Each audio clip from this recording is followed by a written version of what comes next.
As the prophet of esports, I rely on trustworthy and meaningful data every day. Data from our research partner YouGov offers the most complete view of esports fans and gamers in the world, providing context to who they are, what they think, the brands they buy, and things they do. YouGov's connected insights and research services inform strategy at every level. If you're a team, a brand, agency, or rights holder, you should be talking with YouGov. Their partners measure and maximize ROI and are telling compelling stories with data. Visit yougov.com/gaming-esports to learn more.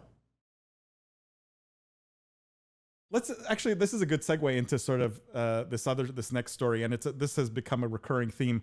But I thought this was an interesting extension of a conversation we had last week around China, and here the headline is China's gaming body to bar local games on foreign platforms. So this is the newest sort of regulatory shot that China is taking.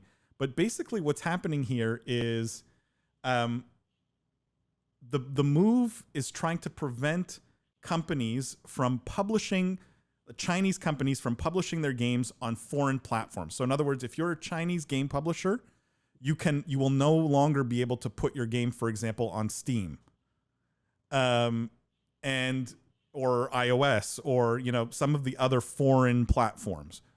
So basically, if you're a Chinese game developer, you can only use domestic platforms to distribute your game.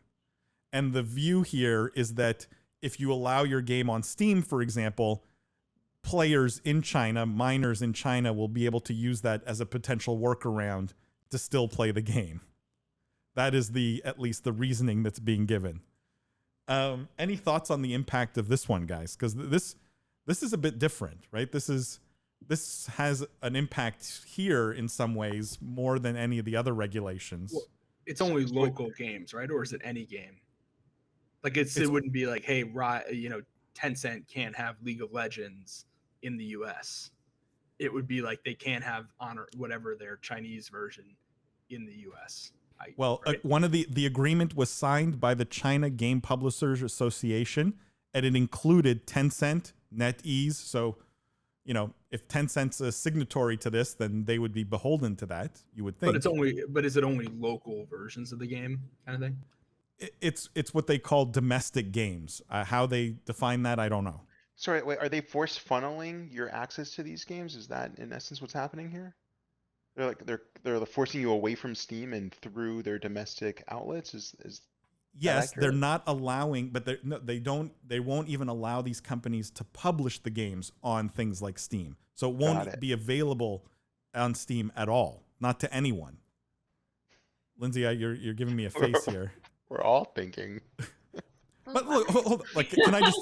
I saw this as the first piece of Chinese regulation that I actually thought was really good, and here's why. Right, the view on Steam, at least for years, especially in the CS:GO community, was there's this whole movement around having Chinese players geo-fenced, because there's such a high proportion of cheaters among Chinese players that people hated queuing into games of CSGO with players who were coming from China.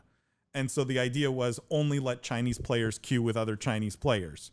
Now, Chinese players won't be able to queue at all.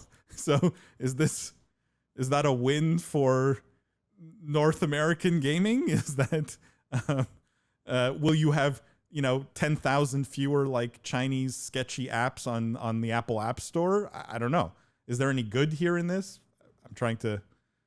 No one has thoughts. No one has opinions. No, I'm just processing it. It's a lot to unpack. I think Jimmy is right. What's happening here is it's a forced funnel through domestic platforms. The net benefit of that is domestic distribution platforms will be more popular because they will have more exclusive content. I'm not sure how much. What I'm just not sure about is how much distribution was already taking place on foreign versus domestic platforms for these games.